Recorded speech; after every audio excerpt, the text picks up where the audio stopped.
Hello YouTube, it's Sign here with Hobbies of Man once again, and today we are doing another Kaiju number 8 chapter review. Today we are reviewing chapter 38. Yeah, as always, we're gonna have a news section, recap, and then the chapter review itself. We also usually have theories, but I don't have any theories today, so we're just not gonna have that section. But yeah, I do Kaiju number 8 videos just about every time there's a chapter. Sometimes I do it when there isn't a chapter, but I haven't done that in a while. And I'm also not going to be able to do the review the weekend of the next chapter because I'll be out of town. So I'll get back to it as soon as I can. But yeah, so the news section for today is that there's been a schedule change. So Kaiju number 8 is now going to be a bi-monthly series instead of the 3 on, 1 off weekly schedule that we've had up to now. I don't know why. I heard some rumors on the Reddit and on Twitter that it's because the mangaka can't maintain good quality and good health with having like such a rushed a schedule, so they're gonna pull back in order to be able to maintain good health and good writing. So best of luck to them. I really hope that they manage to do what they need to do, and that they continue to work on this series because I love it and I really enjoy their work. So yeah, hope that works for them. And that's basically the news segment right now.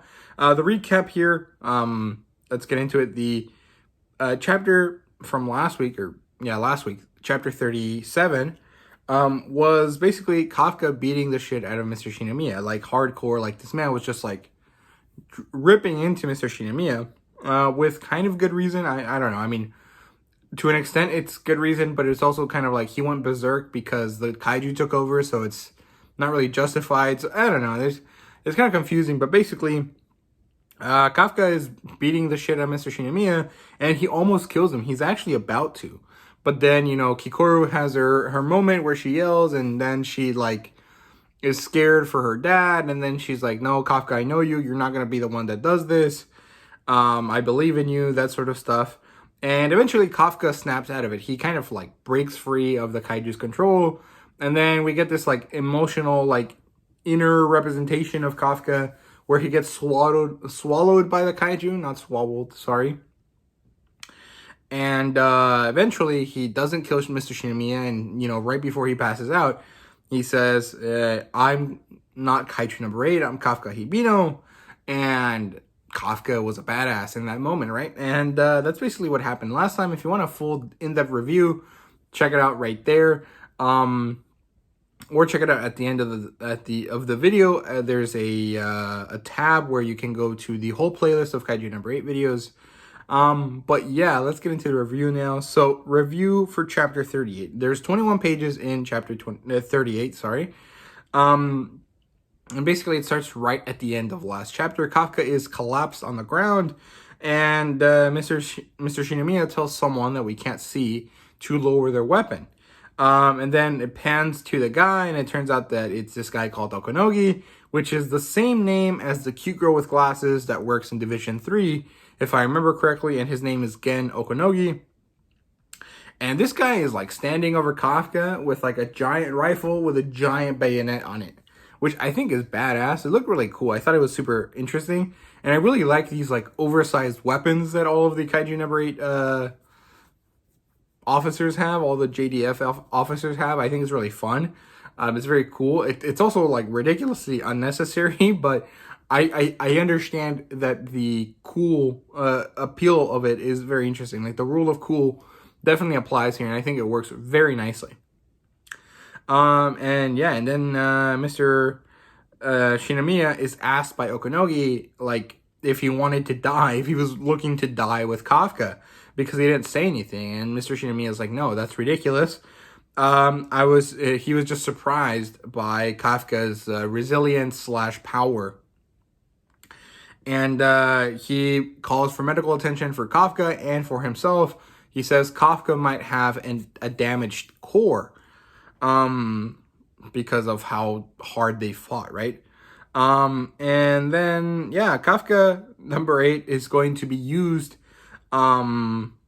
without being turned into a weapon. We got a scene shift from Mr. Shinomiya on the floor asking for medical attention to him sitting in front of the rest of the JDF. JAKDF. That's the full title of the series, of the group, right? Because this is like all of the Japanese Defense Force. And basically they're in an argument. It's kind of like a meeting, right? And Mr. Shinomiya is like, no, we're not going to use Kafka. We're not going to dismantle him / kill him in order to harvest his parts for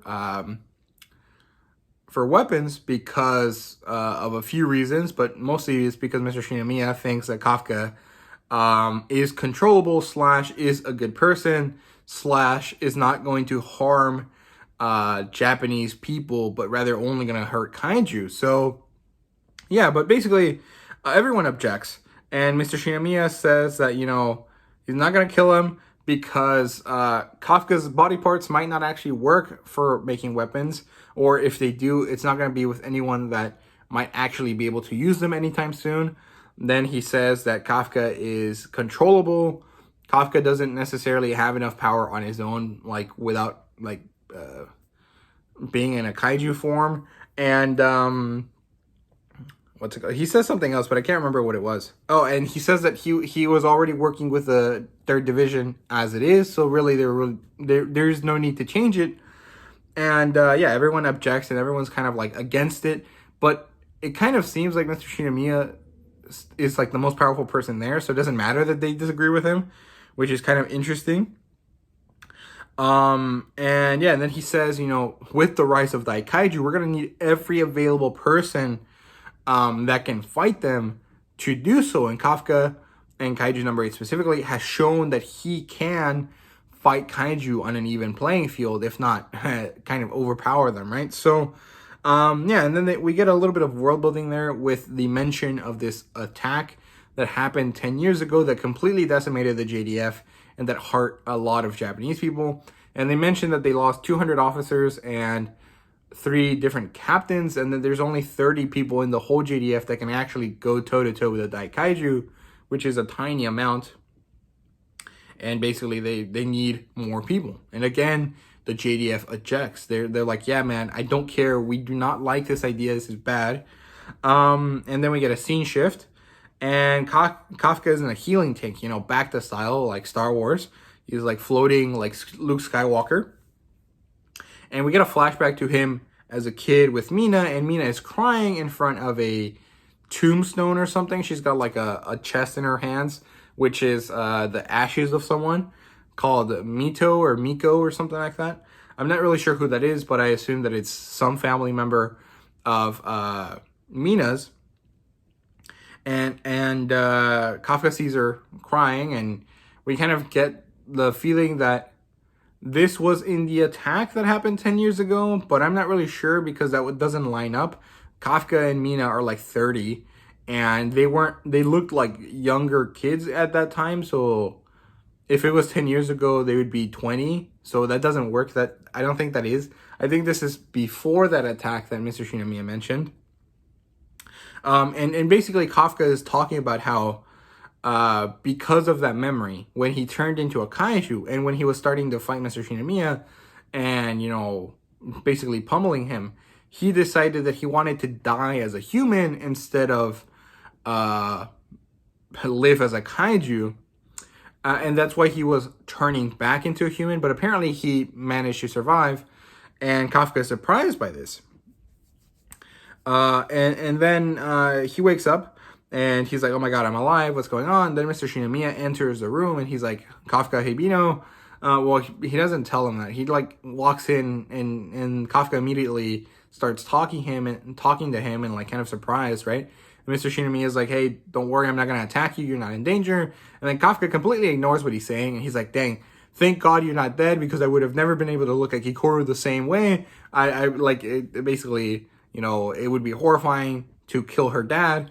And Mr. Shinomiya kind of is surprised. And then they start talking. And during this kind of talk that they have, Mr. Shinomiya tells Kafka, right, no, like, yeah, you're alive, but it's because I think that you're useful. You have to prove it. You're still a kaiju. Like, apparently he wasn't lying when he said Kafka's heart was a core. Like, it actually is a core. And Kafka doesn't have any real human parts anymore. He's like definitely a kaiju. And he tells him, hey, you're a kaiju. He calls him by his name, Kafka Hibino, so he kind of recognizes him as a human.